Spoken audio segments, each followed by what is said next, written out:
What's up, guys? Hannah here, and it is, what's today? June 1st. It is a Thursday. I'm filming this clip mostly for me to keep myself accountable, right? It's accountability. We're searching for accountability right now because I want to start a new reading vlog. I'm in the mood. We're going to our camper for the first time this summer tomorrow, and I'm super excited about it. No, I don't get a lot of reading done at the camper normally. Hannah, then why are you doing a reading vlog? Because, people, I'm feeling motivated and we're gonna do it, okay? We're gonna get some reading done at the camper this weekend. What do I wanna read? No idea. I've been reading a couple thrillers back to back recently. Not having a ton of luck with those, but I've been reading a lot of romance too. So, do I wanna take a break from the thrillers, grab another romance? Do I want to take a break from the romance that I've been doing a lot of in the last 5 months and do another thriller? Only time will tell. What's up, guys? This is the weirdest angle ever, but I literally don't know where else to put you. I don't get a lot of reading time when I'm out here. I think I said that in the first clip, but right now my 10-month-old is sleeping in the bunkhouse and we can't obviously leave him alone to all go to the pool. So everybody else is at the pool swimming and I'm reading. It's like a miracle or something. I decided to pick up All the Missing Girls by Megan Miranda. I have read thrillers by this author before and they were kind of okay for me, but I did enjoy them. Definitely good poolside reads, summer reads, and I'm only about 12 pages in. But what it's about is it's about a woman named Nicolette Farrell, who left her hometown like 10 years ago. She left her hometown. And she left behind an ex, and I don't really know what that relationship dynamic was like yet. And she also left behind a really dark mystery of her best friend from high school went missing. She disappeared, never to be heard from again. So she's going back to this town called Cooley Ridge where she grew up, not because of the mystery, but because her father is dying. And so she's going home to take care of him, and while she's there, another girl goes missing under similar circumstances. So I haven't gotten that far. So far she's only on her way back to her hometown. Again, not very far in. I think this is going to be a good read. I don't know how much time I'm going to get, so I better get off this clip and get to reading. Also, I tried to read outside because I'm pale as heck, so I wanted to get some sun. But guys, I can't stand bugs, and I was getting swarmed by gnats, and I am not about that life, so I came inside. I've got my LaCroix. Beach Plum is like one of my favorite flavors right now. So refreshing. And I'm just going to read. I did it again. Last vlog, this happened as well, but my nails accidentally match the book that I'm reading. I don't know how it keeps happening, guys. We're just lucky over here, I guess.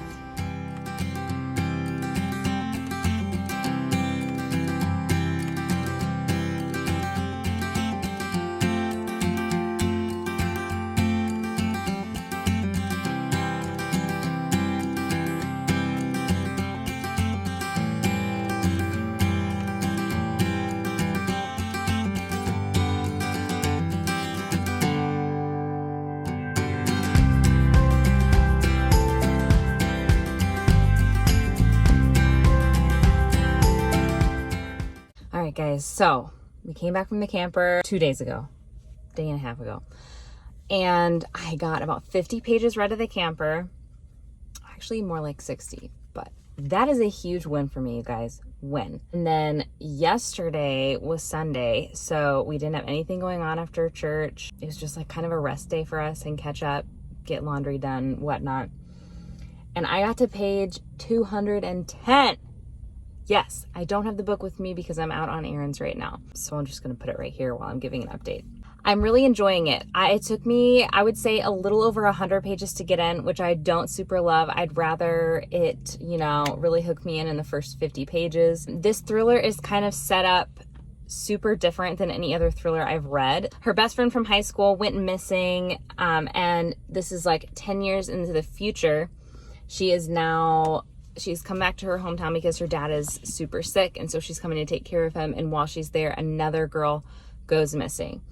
And apparently the two cases seem to be connected. Now, as soon as you find out that that other girl goes missing, the author hops forward in time 2 weeks, 14 days.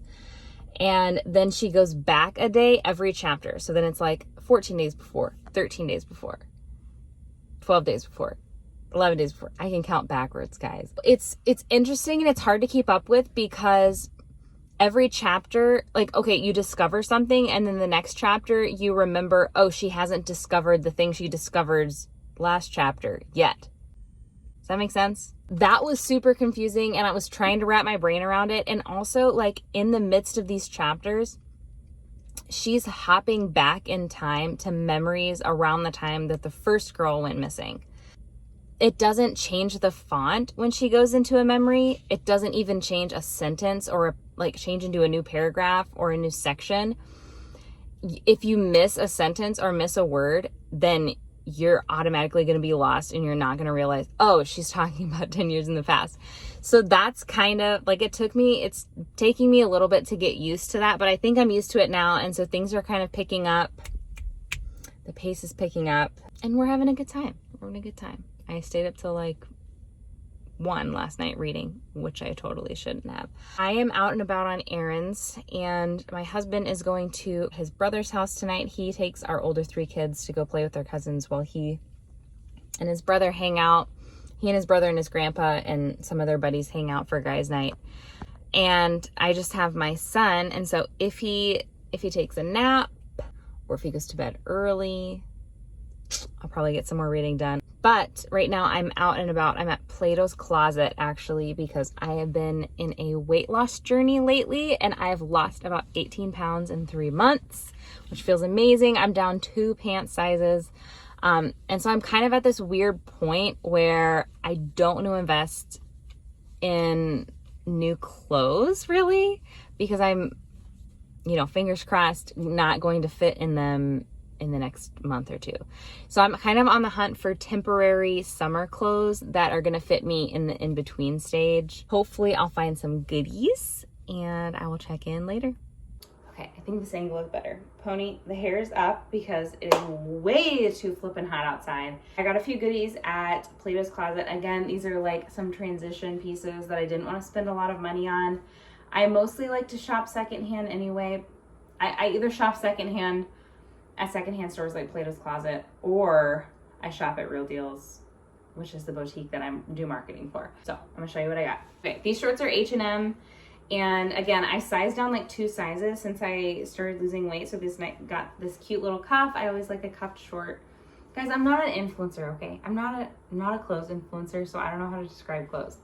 So if you're looking for a high-end description, you've come to the wrong place. Anyway, I got these for like $10. And then I got like a basic tee. This is a J. Crew brand, and I really love this color. I'm really into like the periwinkles and like the fun blue shades. This is only $8. So you gotta have a basic tee for lounging around the house, drinking your coffee in the morning, and reading books. Yes. I really like this one because I think it is super summery, lightweight. I don't know what the brand is. Worthington? Yeah, means nothing to me. But again, it's like a periwinkle purple that I love, and it was only $8 as well. This top looks like it was originally from Kohl's. It still had the tags on, so never been worn, and it was only $10. Super cute summery tank. It looks bigger than it is. Again, like on it, it's a lot smaller. I love the floral design on it. Love it. Okay, this top was originally from Marisa's. I love these sleeves. They're kind of ruffly, and then they've got this lace here, and then it's got these cute buttons. Just such a cute tank top. Not the best angle, but I am obsessed with this one. It was $5. $5. And then this is a Shein top. Obviously, I'm obsessed with smocking right now. The boutique that I do marketing for, my boss, she always shops for and finds all of the cutest smocked dresses and tanks, hence the one I'm wearing right now. But this one is actually from Shein, And I love this one because it's kind of form-fitting on the top, but a little bit more forgiving and flary on the bottom. I love baby doll tops. Baby doll tops are my jam. It was only $6. How could I not come home with this? $6. And it's actually, I think it's supposed to be like a mini dress, but hi, hello. I don't wear mini dresses. This is going to be worn as like a long flowy top. And that's my haul from Plato's Closet. Super great haul. I have a tiny bit of stuff to do for work, and then I'm gonna do some reading. This book is super creepy. This book gives you the feeling that somebody's in your house. Just saying. But no, I'm having a great time, and I do have a theory for who I think the bad guy is. There's just like a couple lines that have been said, and like the wording of them really makes me suspect this particular character. But honestly, I don't trust anybody. I think anybody is fair game. So I think that that's really written well, where she has like a lot of red herrings. I think that a lot of the things that are worth suspecting about each character are going to be red herrings. One of the mysteries that we have to solve is why she and her ex broke up. I'm still trying to figure that out because like right now she's engaged to a lawyer, Everett, the main character. Why can't I remember the main character's name? Nicolette, Nick for short. We don't know why she broke up with her boyfriend from high school, so it's kind of one of the mysteries that I think we're gonna figure out why they broke up. But she's now engaged to this lawyer named Everett, which I always love when a thriller or a mystery has a lawyer character. I love reading about lawyers. I know a lot of people are bored about that, but it's super interesting to me. And he's a defense lawyer, so when one of the characters is being questioned, I'm not gonna tell you who, I don't know if that's spoilery, but one of the characters is being questioned, and Everett kind of comes to the rescue and is like, this is what you have to do, this is what you have to do, and then call me. Okay, now I gotta go.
Guys, it's never gonna stop being tricky to film selfie style, is it?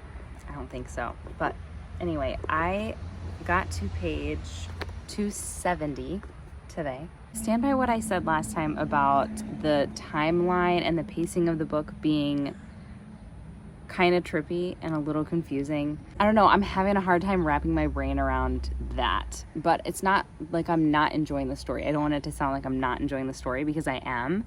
Another thing I wanted to say is something happened in this particular, or something was implied in this particular section of reading that I just finished, where, and it's a trope that I really, really don't like reading. Like, it always makes me feel super icky. I can't say what it is because it's actually would be super spoilery. But yeah, I'm really disappointed that that just happened. And it kind of makes me not like the main character as much. They haven't like solved anything. There's been one like small twist, something that you thought was supposed to have happened to the girl that went missing 10 years ago, and it turns out it didn't. So that I didn't see coming. Sorry, my air conditioning just went on. Stupid air conditioning in the summer. Anyway, I'm hoping to read more of it tonight. I have less than 100 pages left because the book is only like 368 pages long, and I'm on page 270. But I don't know if I'm gonna have time to finish it tonight because I do have quite a bit of work to do, and I have Bible study here in about an hour. But I'm about to go make dinner right now, and I'm probably gonna take some clips of doing that. I'm making what I I've never really come up with a good term for it. I used to work at Applebee's, and you would eat their wonton tacos all the time. And I missed them so much after I stopped working there that I tried to recreate them on my own at home, and I did not do it the same way. I tried to recreate like the sauce that makes up the chicken, and I didn't do it right. So anyway, I'll probably take you a little bit along that journey of putting this dinner together.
Clip without this tree attacking me for 10 minutes. As you can see in the last clip, I went and got my hair done today.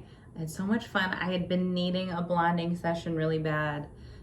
Something about pregnancy really darkens my hair, like even darker than its normal color. So that was a lot of fun. I got to go talk with my friend Katie, and we just had a blast. And then I came home tonight and made dinner, and we went on a little bike ride to the park, which was fun. My daughter, who's 4, is just learning how to ride her bike, and she was really struggling. She was struggling, and I think hills just freak her out, and so that took some extra patience to get through that bike ride. But it was fun and relaxing and nice since we weren't together all day today.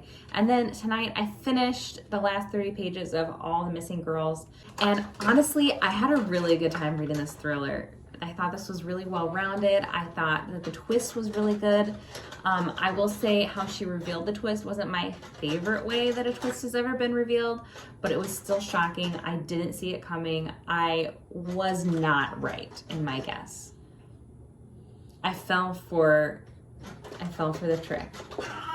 Megan Miranda, you duped me, all right? You got me. The reason I'm gonna give this 4 out of 5 stars though, and not full 5 stars, is because there is a trope in this, a cheating trope. I do not read those well. Typically, if they're included in a book, it automatically docks the book a little bit for me in my mind. I just don't enjoy reading that trope at all. It's not something I support. It's not something I enjoy reading about, and I do feel like it was glorified a little bit in this book. The other thing I will say is that I did have a hard time with the timeline of this book. It is kind of all over the place. If you're looking for a lighthearted thriller read that you can just read in one sitting, I don't think this is going to be that for you. There is a lot about this book that you really kind of have to sit and mull over and think like, okay, at what point in the timeline are we? Because she actually does it in reverse. Day 15, then day 14, then day 13, etc., etc. If you're not on the top of your game, you're gonna miss out on some information. That's my son. He's playing on the floor. Thank you, Loyal. Yes. Oh, no, don't chew on that. No. Rawr! Say hi to people. Say hi to the people.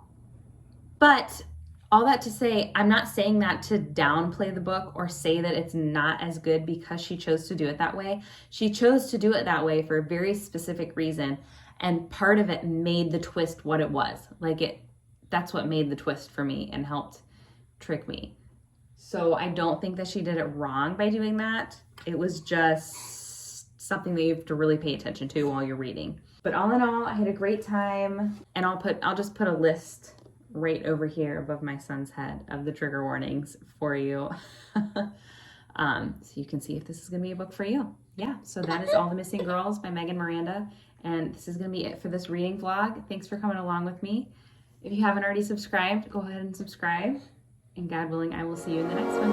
Bye.